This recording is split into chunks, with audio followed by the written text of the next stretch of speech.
Hello friends, welcome to our channel. Friends, हमने start कर रखा है इंडियन कॉन्ट्रैक्ट एक्ट 1872, जिसके लेक्चर 1 लेक्चर 2 हम देख चुके हैं, कर चुके हैं।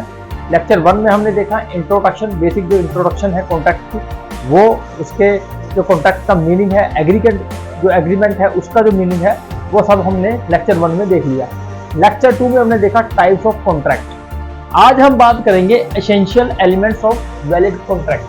आज हम बात करेंगे essential elements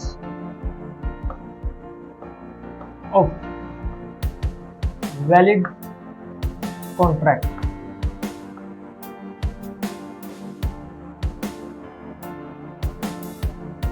essential elements of valid contract। तो नंबर 1 पे जो आता है, according to section 10 of Indian contract act,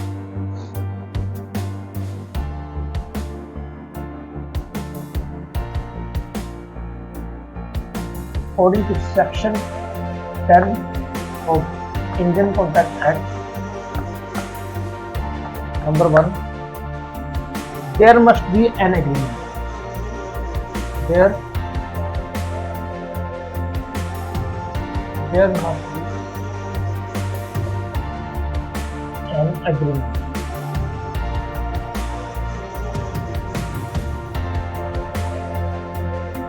कहने का मतलब है कि अगर एक वैलिड कॉन्ट्रैक्ट बनाना है तो एक एग्रीमेंट होना चाहिए।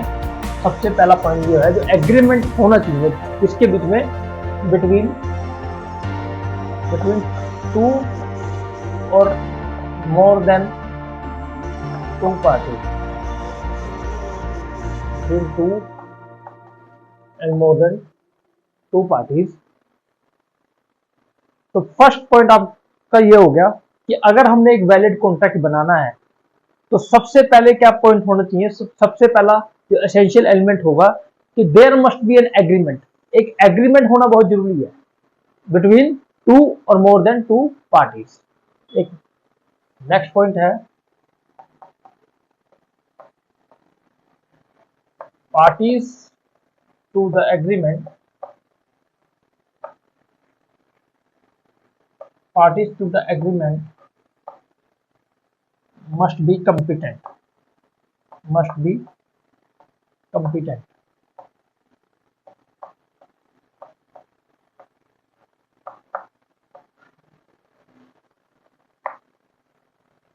सेकंड पॉइंट ये बोल रहा है, जो पार्टीज है एग्रीमेंट की, वो कंपिटेंट होनी चाहिए।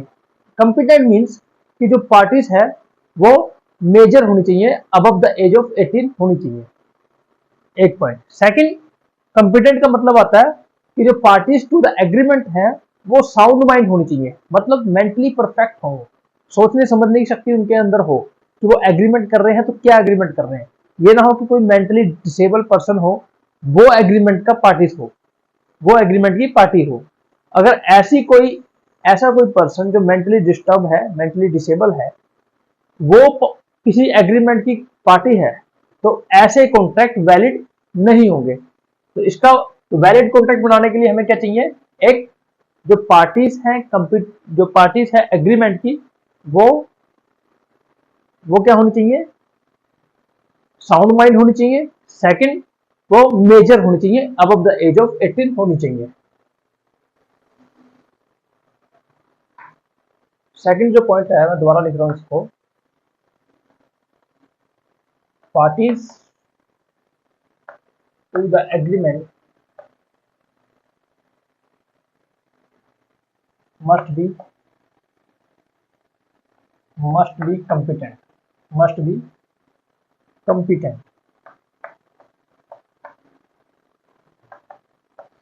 अब इसका मतलब मीनिंग क्या है, कंपिटेंट मीन्स कि जो पार्टीज है एग्रीमेंट में, वो सबसे पहली बात मेजर होनी चाहिए। Parties means parties to the agreement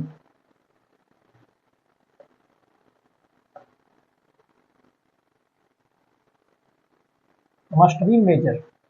must be major, MAJOR, major or above the age of 18 years। तो पार्टीज जो है एग्रीमेंट में वो कंपिटेंट होनी चाहिए, मतलब अबव द एज ऑफ 18 होनी चाहिए। सेकंड पॉइंट है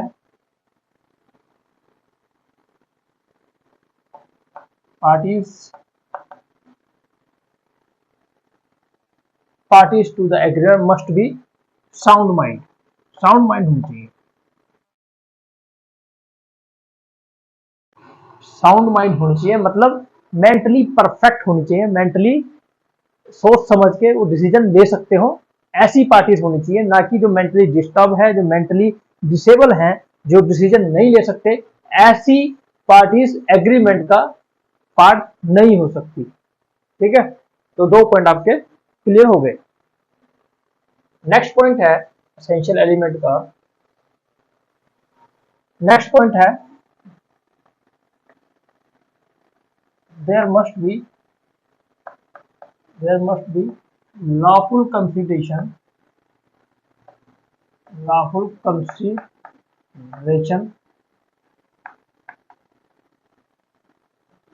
and lawful object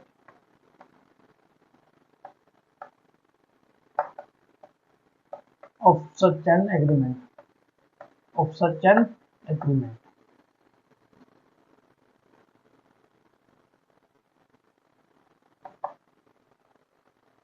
तो थर्ड पॉइंट कह रहा है कि there must be lawful consideration, जो कंसिडरेशन है वो लॉफुल होनी चाहिए और जो ऑब्जेक्ट है एग्रीमेंट का वो भी लॉफुल होनी चाहिए। तो मैंने आपको बताया था कि कंसिडरेशन क्या होता है। कंसिडरेशन होता है समथिंग इन रिटर्न। जब हम एग्रीमेंट कर रहे होते हैं उसमें दो पार्टीज होती हैं, तो दोनों पार्टीज आपस में क्या लेन देन कर रही हैं वो होता है कंसिडरेशन। तो यहां पे क्या है पॉइंट, जो एसेंशियल एलिमेंट है वैलिड कॉन्ट्रैक्ट का, वो है there must be lawful consideration. Lawful consideration होनी चाहिए, ये नहीं हो सकता कि अनलॉफुल कंसिडरेशन हो। फॉर एग्जांपल, मान लीजिए ए ने बी को कहा कि मैं तुझे 1,00,000 रुपए दूंगा और बदले में तुझे सी को मारना है, उसका मर्डर करना है। तो ये क्या हुआ, ये अनलॉफुल कंसिडरेशन है, ये वैलिड नहीं है। अगर ऐसा एग्रीमेंट है जिसमें अनलॉफुल कंसिडरेशन है तो वो वैलिड कॉन्ट्रैक्ट नहीं होगा, तो वो वैलिड कॉन्ट्रैक्ट नहीं होगा। फोर्थ पॉइंट है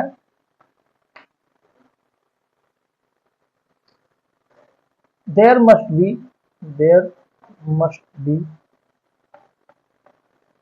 फ्री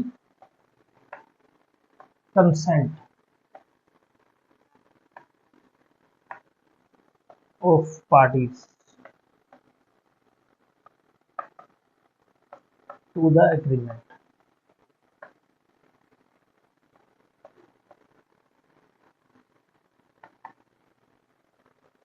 फोर्थ जो एसेंशियल एलिमेंट है वो ये क्या है कि जो एग्रीमेंट है उसमें जो कंसेंट होनी चाहिए पार्टीज की वो फ्री होनी चाहिए। पार्टीज की कंसेंट फ्री होनी चाहिए, मतलब उनकी अपनी इच्छा से जो एग्रीमेंट है वो साइन हुआ होना चाहिए। तो there must be a free consent होनी चाहिए पार्टीज की, ना कि जबरदस्ती साइन किया हो या जबरदस्ती वो एग्रीमेंट में इन्वॉल्व किए हो। तो मतलब कहने का है कि अगर किसी एग्रीमेंट में जो कंसेंट है वो फ्रॉड से ली गई है या फोर्सफुली ली गई है, फ्रॉड से ली है या फोर्सफुली ली है, या किसी इन्फ्लुएंस में ली है, या बाय मिस्टेक ली है, तो उस केस में जो कॉन्ट्रैक्ट, जो एग्रीमेंट है वो वैलिड नहीं होगा। तो यानी कि जो कंसेंट है वो फ्री होनी चाहिए, वो फ्रॉड से, फोर्सफुली या इन्फ्लुएंस या मिस्टेक से नहीं ली जानी चाहिए। फॉर एग्जांपल, ए ने बढ़ा चढ़ाकर अपनी कार के बारे बी को बता दिया, ए की जो कार है वो एक्सीडेंटल है और उसने बढ़ा चढ़ाकर बी को बता दिया और एक्सीडेंट के बारे में कुछ नहीं बताया। और वो कार उसको 3 लाख में सेल कर दी। अब ए ने देखा कि न्यूली कार है, नई कार है और 3 लाख में सस्ते में मिल रही है और चली भी ज्यादा नहीं है, तो वो उस कार को ले लेता है, बाय कर लेता है। लेकिन बाद में उसको पता लगता है कि भाई वो कार एक्सीडेंटल है, तो क्या हुआ, वो कंसेंट उसकी फ्रॉड से लिखी है, फ्रॉड उसको उसके साथ हुआ है, तो वो एग्रीमेंट वैलिड नहीं होगा, वो कॉन्ट्रैक्ट वैलिड नहीं होगा। और फोर्सफुली फोर्सफुली अगर एग्रीमेंट है तो वो भी वैलिड कॉन्ट्रैक्ट नहीं होगा, ना ही किसी के इन्फ्लुएंस में और ना ही कोई गलती से या मिस्टेक से अगर हुआ है कोई कॉन्ट्रैक्ट साइन, तो वो भी वैलिड कॉन्ट्रैक्ट नहीं माना जाएगा। तो कहने का मतलब है जो पार्टीज हैं उसकी जो कंसेंट है वो फ्री होनी चाहिए, पार्टीज की कंसेंट फ्री होनी चाहिए। नेक्स्ट जो एसेंशियल एलिमेंट है वो है an agreement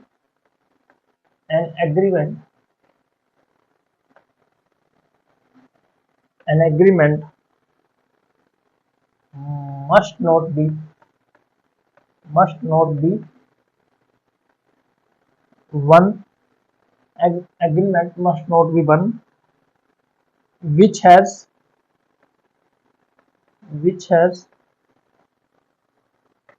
the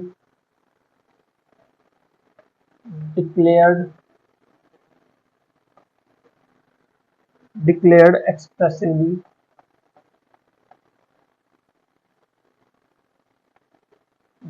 expressly as void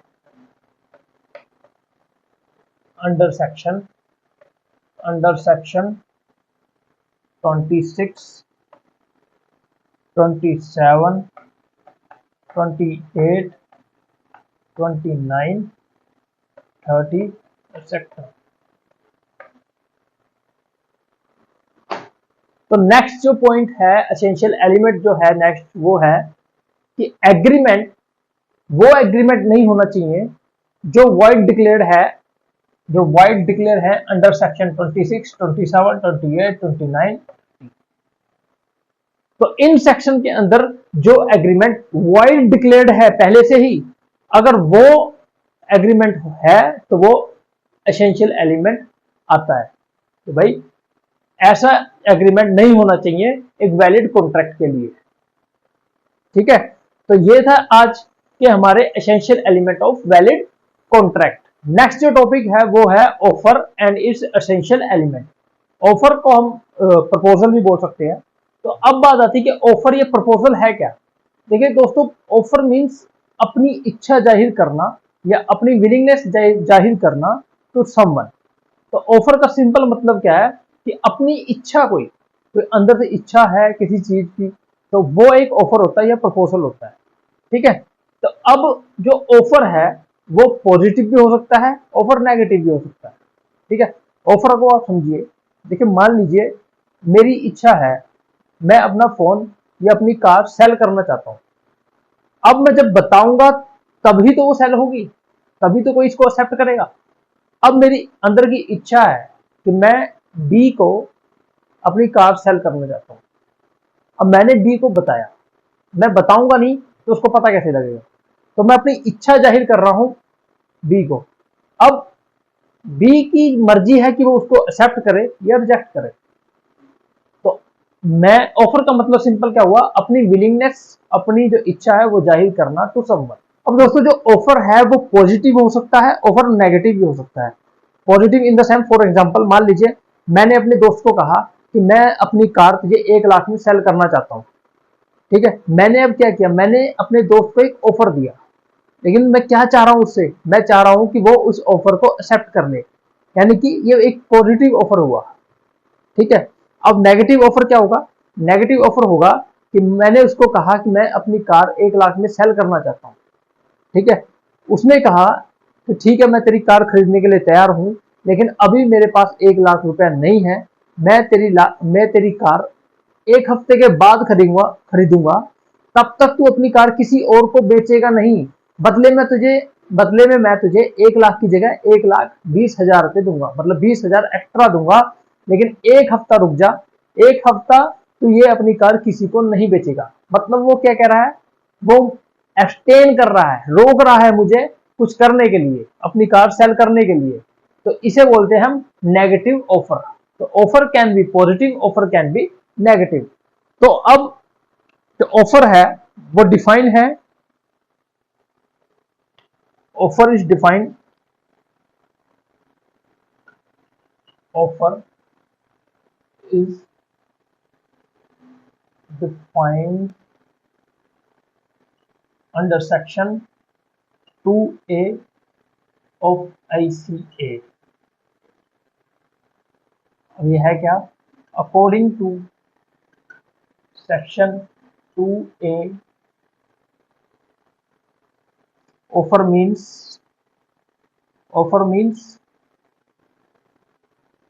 one person, offer means one person signifies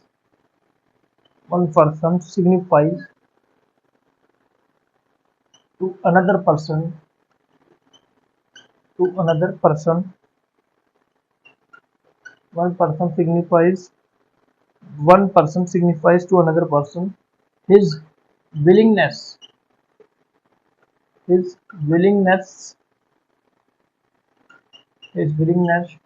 to do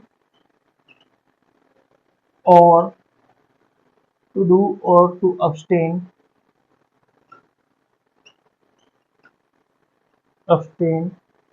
from doing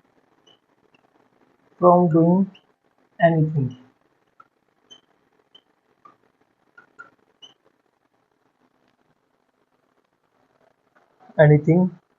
with a view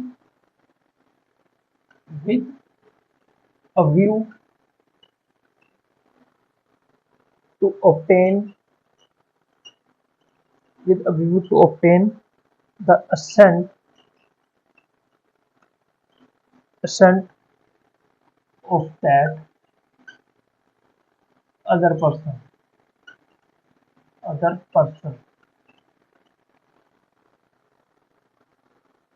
to an act or abstinence he is said to make an agreement. He is said to make an proposal or make a proposal or offer.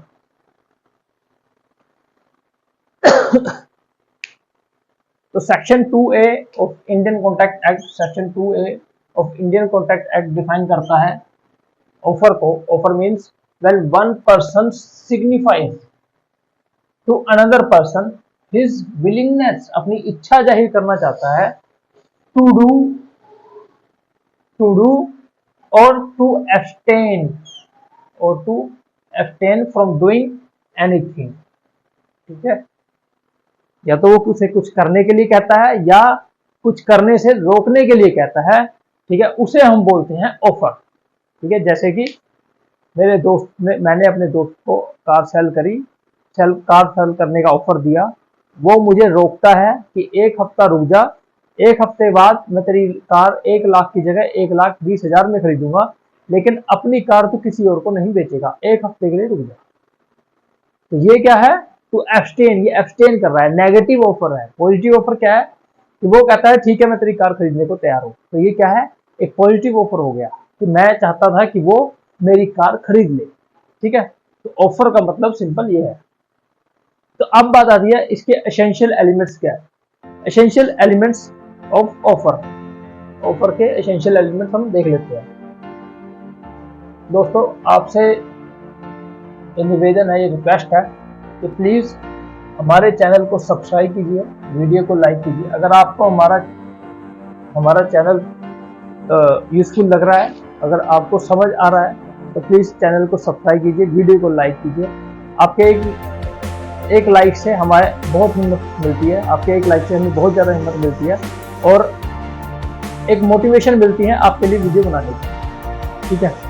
आपसे request है कि channel को subscribe कीजिए, अपने friend circle में जो LLB BA LLB कर रहे हैं, जो जुडिशरी की प्रिपरेशन कर रहे हैं, जो AIBE की प्रिपरेशन कर रहे हैं, उन सब के लिए ये चैनल बहुत इंपॉर्टेंट रहने वाला है, उनकी तैयारी में इंपॉर्टेंट रहने वाला है। तो आपसे रिक्वेस्ट है कि इस चैनल को सब्सक्राइब कीजिए, ज़्यादा से ज़्यादा लोगों तक शेयर कीजिए, ताकि ज़्यादा से ज़्यादा लोग हमसे जुड़ सकें, अपनी जो जर्नी है LLB की BA LLB की, उसमें हमारे चैनल के थ्रू मदद ले सकें, हेल्प ले सकें। तो आपसे ये रिक्वेस्ट। नेक्स्ट जो टॉपिक है वो है essential elements of offer. Offer के एसेंशियल एलिमेंट्स क्या है? Essential elements of offer. तो जो फर्स्ट एसेंशियल एलिमेंट है वो है offer must be communicated. Offer जो है वो कम्युनिकेट होना चाहिए। Offer must be communicated. Communicated किसको? Offer must be communicated by the offerer, by the offerer to offering. Offer जो है वो कम्युनिकेट होना चाहिए by the offerer to the offering. Section, इसमें एक सेक्शन 4 है, सेक्शन 4 ऑफ ICA 1872। ये कहता है कि जो ऑफर है, set that offer must be communicated. Offer जो है वो कम्युनिकेट होना चाहिए। Offer must be communicated.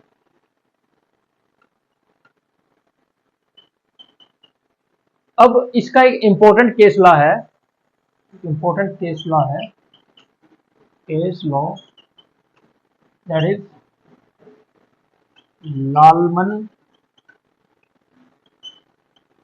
Shukla versus Gauridatt. Gauridatt, Lalman Shukla versus Gauridatt. तो एक बहुत इंपॉर्टेंट केस लॉ है, इसके ऊपर जो ऑफर है वो कम्युनिकेट होना चाहिए। होता क्या है कि लालमन शुक्ला नौकर होता है, एम्प्लॉय होता है गौरीदत्त का। लालमन शुक्ला एम्प्लॉय होता है या नौकर होता है किसका? गौरीदत्त का।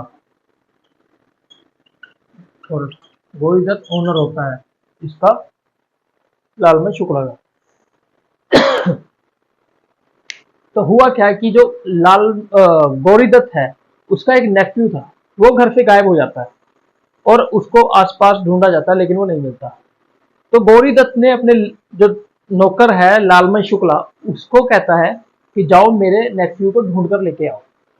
अब वो टाइम था जब फोन वगैरह, जो मोबाइल फोन वगैरह वो नहीं थे अवेलेबल उस टाइम। तो गौरीदत्त का जो नौकर था लालमन शुक्ला, वो चला गया अब गौरीदत्त के नेफ्यू को ढूंढने। अब गौरीदत्त का जो नेफ्यू था वो भी गायब था और लालमन शुक्ला उसको ढूंढने गया, वो भी गायब हो गया। कहाँ गया पता नहीं, उसको ढूंढने के चक्कर में कहाँ चला गया, कहाँ निकल गया, नहीं पता लगा। काफी दिन बीत गए, 15-20 दिन बीतने के बाद जब नौकर वापस नहीं आया, तो गौरीदत्त ने एक ऑफर निकाला। उसने कहा, गौरीदत्त ने एक ऑफर निकाला कि 501 रुपए का इनाम देगा जो गौरीदत्त के नेफ्यू को ढूंढ के लेकर आएगा। ये ऑफर गौरीदत्त ने निकाल दिया। ये ऑफर निकालने के 15-20 दिन बाद ही जो लालमन शुक्ला है, जो नौकर है, वो गौरीदत्त के नेफ्यू को ढूंढ के लेके आ जाता है। जो गौरीदत्त का नेफ्यू है उसको ढूंढ के लेकर आ जाता है 15-20 दिन बाद ऑफर निकालने के। अब जो गांव के लोग हैं, जो आसपास जो गांव के लोग हैं, उन्होंने लालमन शुक्ला को कहा कि भाई तुम्हारे मालिक ने 501 का इनाम रखा था, क्या वो तुमने 501 का इनाम ले लिया अपने मालिक से? तो उसने पूछा कि भाई कौन सा इनाम, मुझे तो कुछ नहीं पता इसके बारे में। तो उसने बोला कि जब तू चला गया था तो गौरीदत्त ने अपने नेफ्यू के जो ढूंढ के लाएगा उसको 501 रुपए का इनाम देने का ऑफर किया था एक ऑफर किया था। तो लालमन शुक्ला पहुंच जाता है गौरी दत्त के पास 501 का इनाम लेने, और गौरी दत्त उसको मना कर देता है 501 का इनाम देने के लिए। तो अब क्या होता है, जो लालमन शुक्ला है वो केस कर देता है अपने मालिक के ऊपर, गौरी दत्त का। तो केस पहुंचता है कोर्ट में। कोर्ट के सामने क्वेश्चन राइज होता है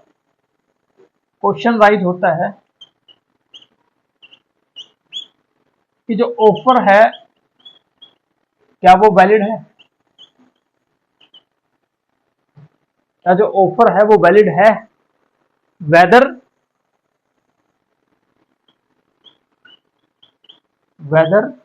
the offer was communicated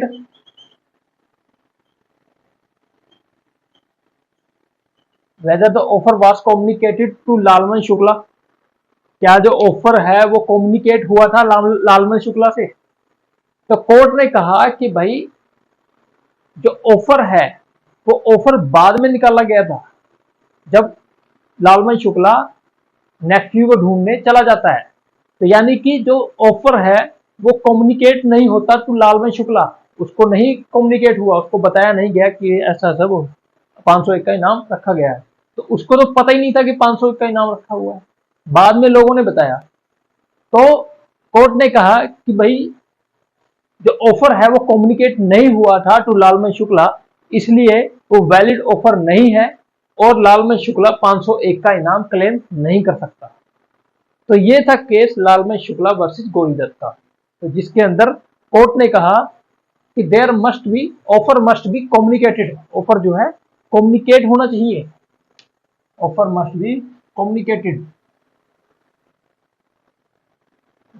next point, the offer must be made, next point वो है the offer must be made with the intention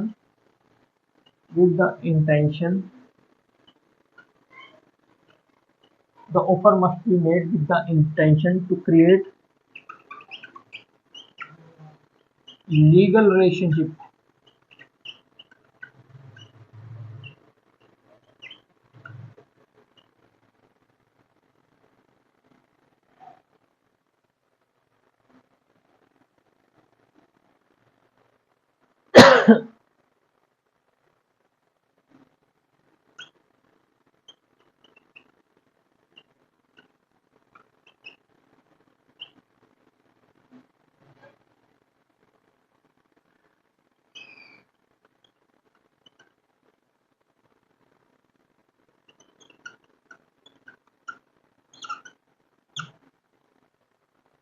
तो नेक्स्ट जो एसेंशियल एलिमेंट है ऑफर का वो है कि जो ऑफर है वो बना होना चाहिए with the intention to create legal relationship.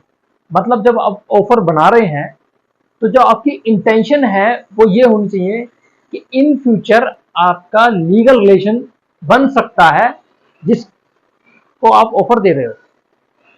तो वो चीज ध्यान में रख के अगर आप ऑफर बना रहे हो तो वो एक एसेंशियल एलिमेंट है ऑफर का। ठीक है, इसमें मैं आपको समझाता हूं। देखिए लीगल रिलेशनशिप क्या है, टू क्रिएट लीगल रिलेशनशिप, इस टर्म को देखिए, with the intention, offer must be made with the intention to create legal relationship, with the intention to create legal relationship. देखिए इसमें मैं आपको बताऊं, जैसे फॉर एग्जांपल मान लीजिए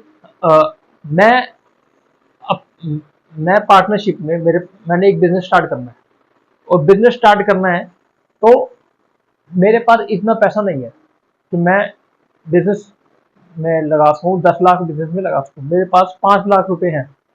लेकिन अब मुझे मेरा एक दोस्त मिल जाता है, मैं उससे शेयर करता हूँ कि हाँ भाई मैं तेरे साथ मैं तुझे ऑफर देता हूँ कि तू मेरे साथ बिजनेस में आए 5 लाख की टर्म के साथ, 5 लाख तू लेके आए, 5 लाख मैं लेके आऊंगा और 10 लाख का एक बिजनेस स्टार्ट करते हैं लोग। ठीक है, अब ये एक मैं ऐसा ऑफर बना रहा हूँ जो मुझे इन फ्यूचर ध्यान में है, ये इंटेंशन है मेरी कि भाई इन फ्यूचर हम दोनों के बीच में कुछ भी दिक्कत हुई तो हम हमारे पास एक वैलिड प्रूफ हो, ठीक है, हमारे पास एक वैलिड प्रूफ हो कि हाँ भाई हम बिजनेस पार्टनरशिप में स्टार्ट कर रहे हैं, कल को हमारे बीच में कुछ दिक्कत होती है तो हमारे पास एक प्रूफ होगा। तो ये है टू क्रिएट लीगल रिलेशनशिप। तो ये एक ऐसा ऑफर बना रहा हूं मैं कि इन फ्यूचर जाके मुझे पता है कि कल को ये 19 की कुछ करता है तो मैं मेरे पास ये ऑफर होगा जो लीगल रिलेशनशिप क्रिएट करता है हम दोनों के बीच में, ठीक है। तो इसका एक इंपॉर्टेंट केस लॉ है वाल्फर वर्सेस वाल्फर। वाल्फर हस्बैंड वाइफ होते हैं, ये सिलोन के रहने वाले होते हैं। तो ये यूरोप में किसी कंट्री में घूमने जाते हैं, सिलोन से यूरोप में जाते हैं कहीं कंट्री में घूमने, ठीक है, यूरोप में। वहां जाके जो वाल्फर की वाइफ थी वाल्फर, ये बीमार हो जाती है, और वो इतनी बीमार हो जाती है कि जो डॉक्टर है वो सजेस्ट करते हैं कि भाई आपको वापस इस टाइम में नहीं जाना चाहिए जब तक आप ठीक नहीं हो जाते। लेकिन वाल्फर को, जो उसका हस्बैंड था, उसको जाना था वापस, और वाइफ उसकी बीमार थी जो जा नहीं सकती थी। तो दोनों के बीच में डिसाइड हुआ कि वाइफ जो है वो यहीं रह जाएगी, यूरोप में ही रह जाती है जब तक वो ठीक नहीं होती, और वाल्फर वहां पहुंचने के बाद हर मंथ इसको $30 $30 खर्चे के लिए भेजता रहेगा। ये वाल्फर जो उसका हस्बैंड था उसने उसकी वाइफ को कहा। तो अब जो वाल्फर है वो वापस पहुंच जाता है अपनी कंट्री में, और कंट्री में पहुंचने के बाद 3-4 महीने वो उसको $30 जो तय हुआ था वो भेजता रहता है। लेकिन कुछ महीने बाद वो उसको बंद कर देता है, कुछ महीने भेजने के बाद उसको बंद कर देता है। तो जो वाइफ है वो कोर्ट पहुंच जाती है, वो कोर्ट में जाती है, वाइफ जो है वो कोर्ट में चली जाती है, ठीक है, कि भाई मेरे हस्बैंड ने मुझे हर महीने $30 देने का वादा किया था, मुझे $30 देने की बात कही थी, लेकिन अब उसने उसको बंद कर दिया है। तो अब उसने उसको बंद कर दिया। तो कोर्ट इस केस में कोर्ट के सामने क्वेश्चन राइज होता है to whether the offer was created with the intention to create legal relationship. जो वेदर द ऑफर, कोर्ट के सामने क्वेश्चन खड़ा होता है, whether the offer was made whether the offer was made with the intention to create legal relationship। मतलब court के सामने ये क्वेश्चन राइज हुआ कि क्या ये जो ऑफर है वो इस इंटेंशन से बनाया गया था कि इन फ्यूचर हस्बैंड वाइफ, जो वाल्फर वाल्फर हस्बैंड वाइफ है, उनके बीच में लीगल रिलेशनशिप क्रिएट हो सके, क्या वो उस लिए बनाया गया था। तो कोर्ट ने बोला कि ये जो एग्रीमेंट है ये डोमेस्टिक एग्रीमेंट है। डोमेस्टिक एग्रीमेंट मीन्स कि मान लीजिए होता क्या है कि जैसे पेरेंट्स अपने बच्चों को ये बोल देते हैं कि अगर +2 में तो 90+ नंबर ले आया तो मैं तुझे आईफोन दूंगा या कोई कार या बाइक दिलवाऊंगा, ठीक है। अब ये बच्चा ऑफर इस ऑफर को एक्सेप्ट कर लेता है और बच्चा पूरी जी जान से मेहनत करता है। अब बच्चे के नंबर 90+ आ जाते हैं। उस केस में अब जो पेरेंट्स हैं उन्होंने बोला था कि हम तुझे बाइक या आईफोन, मान लीजिए iPhone दिलवाएंगे।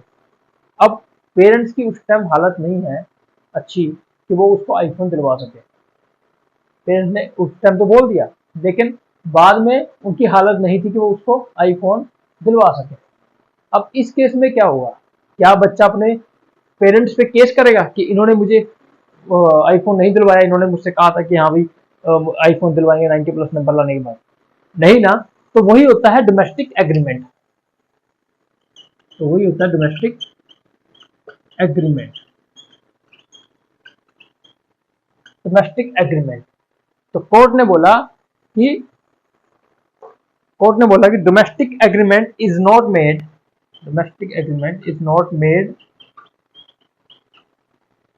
with the intention to create legal relationship।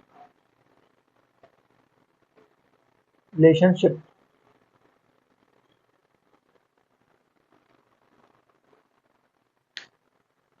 तो कोर्ट ने बोला कि भाई वो हस्बैंड वाइफ का पर्सनल रिलेशन है, उसमें जो जो भी वो ऑफर हुआ, जो भी एग्रीमेंट बना, वो लीगल रिलेशनशिप को ध्यान में रख के नहीं बना, वो डोमेस्टिक एग्रीमेंट है, वो आपस का उनका प्रेम है जो उसके बीच में ये डिसाइड हुआ था कि भाई हर महीने तुझे $30 भेजता रहूंगा। लेकिन वो इसका मतलब नहीं था कि वो इंटेंशन से बनाए कि वो इन फ्यूचर जाके उन दोनों के बीच में लीगल रिलेशनशिप क्रिएट हो सकता है।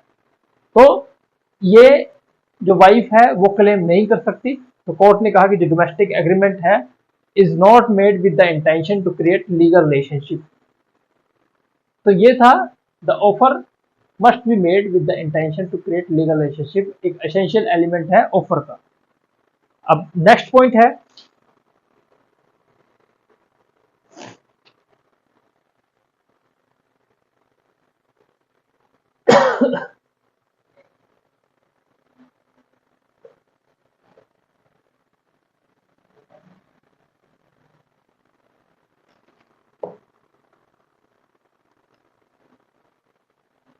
नेक्स्ट जो एसेंशियल एलिमेंट है ऑफर का वो है द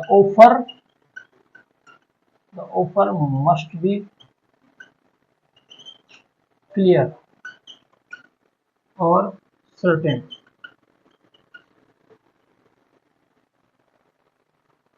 नेक्स्ट जो एसेंशियल एलिमेंट वो है जो ऑफर है वो क्लियर होना चाहिए, सर्टेन होना चाहिए। मतलब देखिए, मान लीजिए ए ने बी को कहा कि मैं अपनी बाइक 50 या 60 हजार में तुझे बेचना चाहता हूं। तो ये कैसा ऑफर हुआ? ये अनक्लियर ये अनक्लियर ऑफर हुआ, क्योंकि इसमें जो अमाउंट है वो क्लियर नहीं है, 50 या 60। तो क्लियर अमाउंट क्या होगी? या तो 50 होगी या 60 होगी।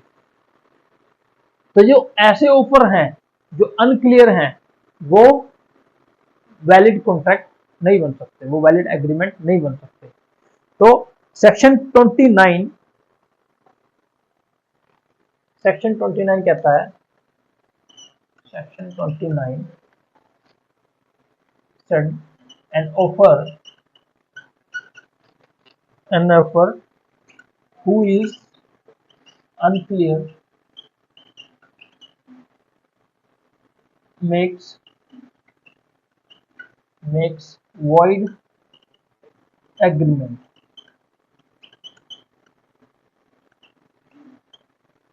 makes void agreement।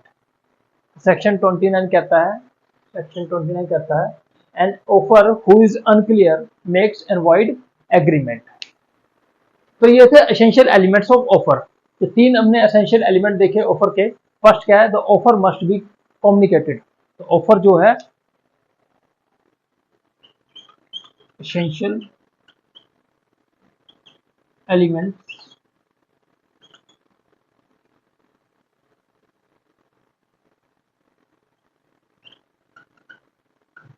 essential elements of offer। पहला क्या है? जो ऑफर है मस्ट बी कम्युनिकेटेड। ऑफर जो है कम्युनिकेट होना जरूरी है, अगर कम्युनिकेट नहीं होता तो वो वैलिड ऑफर या वैलिड एग्रीमेंट नहीं है। नेक्स्ट है जो ऑफर है must be made with the intention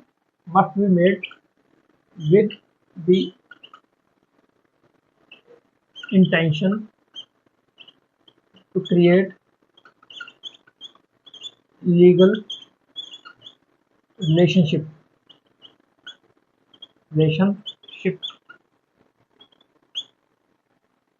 ये दूसरा हो गया। First, offer must be communicated. Second, offer made with the intention to create legal relationship. Third है offer must be clear. Offer must be clear. Offer जो है clear होना चाहिए। इसका इंपॉर्टेंट केस लॉ क्या था? लालमन शुक्ला वर्सेस गोरीदत्त, इसका क्या था, वाल्फर वर्सेस वाल्फर। तो ये इंपॉर्टेंट केस लॉस हैं जो आपको ध्यान में रखने हैं, और ये क्वेश्चन 10 नंबर में 5 नंबर में आ सकता है, बहुत ही इंपॉर्टेंट टॉपिक है, तो आप इसको ध्यान से कीजिएगा। तो दोस्तों ये थे आज का हमारा लेक्चर, जिसमें हमने देखा कि essential element of valid contract, ठीक है। उसके बाद हमने देखा ऑफर क्या है, फिर हमने देखा एसेंशियल एलिमेंट ऑफ ऑफर। तो ये आज के हमारे लेक्चर में हमने डिस्कस किया। मेरी पूरी कोशिश रही है कि आपको बहुत ही सिंपल वे में समझाऊं, और अगर आपको समझ आया है तो प्लीज़ हमारे चैनल को सब्सक्राइब कीजिए, वीडियो को लाइक कीजिए, और ज़्यादा से ज़्यादा अपने जो ग्रुप हैं, व्हाट्सएप ग्रुप हैं, उनको, अपने फ्रेंड सर्कल को डिस्ट्रीब्यूट कीजिए, उनको शेयर कीजिए, ताकि वो लोग भी हमसे जुड़ सकें, और उनकी जो जर्नी है LLB BLLB की, जो जुडिशरी की प्रिपरेशन कर रहे हैं और जो AIBE की प्रिपरेशन कर रहे हैं, उन सब के लिए ये हेल्पफुल रहने वाला है। तो आपसे रिक्वेस्ट है कि ज़्यादा से ज़्यादा लोगों तक शेयर कीजिए, ज़्यादा से ज़्यादा लोगों तक पहुँचाइए हमारे इस चैनल को। तो थैंक यू सो मच, मिलते हैं हम अपने नेक्स्ट लेक्चर में, तब तक के लिए जय हिंद, जय भारत।